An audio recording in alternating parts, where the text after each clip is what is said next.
Hello, good morning, welcome back to Chumki's adventure. আজকে তোমাদের সাথে শেয়ার করতে এসেছি একদম রেস্টুরেন্ট স্টাইলের ডাব চিংড়ি। বাড়িতেই কত সহজে বানিয়ে নেওয়া যায় ডাব চিংড়ি, চলো আজকে তোমাদের দেখাই। এইভাবে স্টেপ ফলো করলে ডাব চিংড়ি করলে রেস্টুরেন্টের টেস্টকেও কিন্তু এই ডাব চিংড়ি হার মানাবে। তাই বাড়িতেই বানিয়ে নাও এই ডাব চিংড়ি। ডাব চিংড়ি বানাতে আমাদের লাগছে একটা ডাব, সর্ষে বাটা, পোস্ত বাটা, নারকেল বাটা, কাজু বাটা, নুন, কাঁচা লঙ্কা, নারকেলের দুধ, পেঁয়াজ সেদ্ধ করে বাটা, আদা বাটা, রসুন বাটা, ডাবের জল, নারকেল দুধ, ডাবের শাঁস আর অল্প নারকেল কোড়া। প্রথমেই চিংড়ি মাছগুলোকে নুন, হলুদ আর তেল দিয়ে ভালো করে মাখিয়ে নেব। একটা প্যানের মধ্যে অল্প তেল নিয়ে চিংড়ি মাছগুলোকে ভালো করে ভেজে নেব।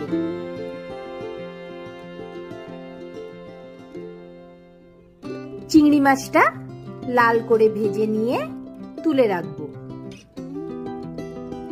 মাছ ভাজার প্যানে একই তেলে আর একটু তেল নিয়ে তার মধ্যে দিয়ে দেব 1 চামচ নারকেল কোড়া। নারকেল কোড়াটাকে হালকা ভেজে নেব একটু সফট হওয়া অবধি। একটু নাড়িয়ে নিয়ে এর মধ্যে অ্যাড করব 4 চামচ পেঁয়াজ বাটা। নারকেল আর পেঁয়াজ বাটাটাকে ভালো করে ফ্রাই করে নেব পেঁয়াজের কাঁচা গন্ধ যাওয়া অবধি। পেঁয়াজটা ভাজা হয়ে গেলে এর মধ্যে অ্যাড করব কাঁচা লঙ্কা বাটা। আরও দিলাম 1 চামচ আদা রসুন বাটা। দিলাম বড় চামচের 2 চামচ নারকেল বাটা। দিলাম এর মধ্যে পরিমাণ মতো নুন। সব মশলাকে একসঙ্গে কষিয়ে নেব তেল ছেড়ে আসা অবধি।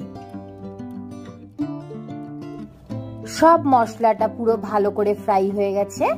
এর মধ্যে এবার অ্যাড করব 2 চামচ সর্ষে বাটা, 1 চামচ পোস্ত বাটা, 5-6টা কাজুকে ভালো করে শিলে বেটে নিয়েছিলাম। দিলাম 1 চামচ কাজু বাটা। দিলাম এর মধ্যে ছোট চামচের 1 চামচ কাশ্মীরি রেড মির্চ পাউডার। আবার সব মশলাকে ভালো করে কষিয়ে নেব তেল ছেড়ে আসা অবধি। মশলা লেগে লেগে এলে অ্যাড করব অল্প জল। জল দিয়ে আবার কষাতে থাকবো। দিলাম ছোট চামচের 1 চামচ চিনি। মশলা থেকে আবার জল শুকিয়ে গেলে অ্যাড করব এর মধ্যে 1 কাপ ডাবের জল।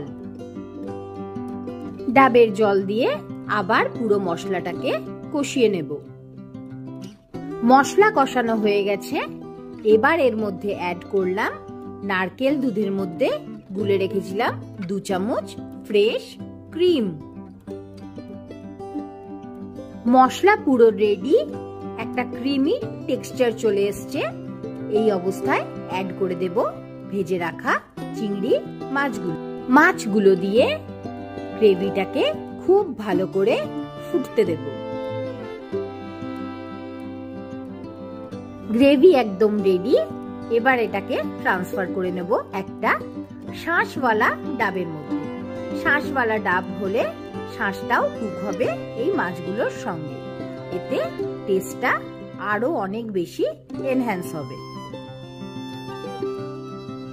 গ্রেভিটার উপর থেকে অ্যাড করলাম 1/2 চামচ কাঁচা সর্ষের তেল গন্ধের জন্য। অ্যাড করলাম এর মধ্যে 2টো চেরা কাঁচা লঙ্কা দিয়ে ডাবের মুখটা সিল করে দিলাম। একটা কড়াইয়ের মধ্যে একটা ছোট স্ট্যান্ড বসিয়ে 1/2 কড়াই জল গরম করে নিয়ে তার মধ্যে বসিয়ে দিলাম ডাবটা। দেখো ডাবটার রং চেঞ্জ হয়ে গেছে, ডাবের কষটা পুরো জলের মধ্যে চলে এসেছে।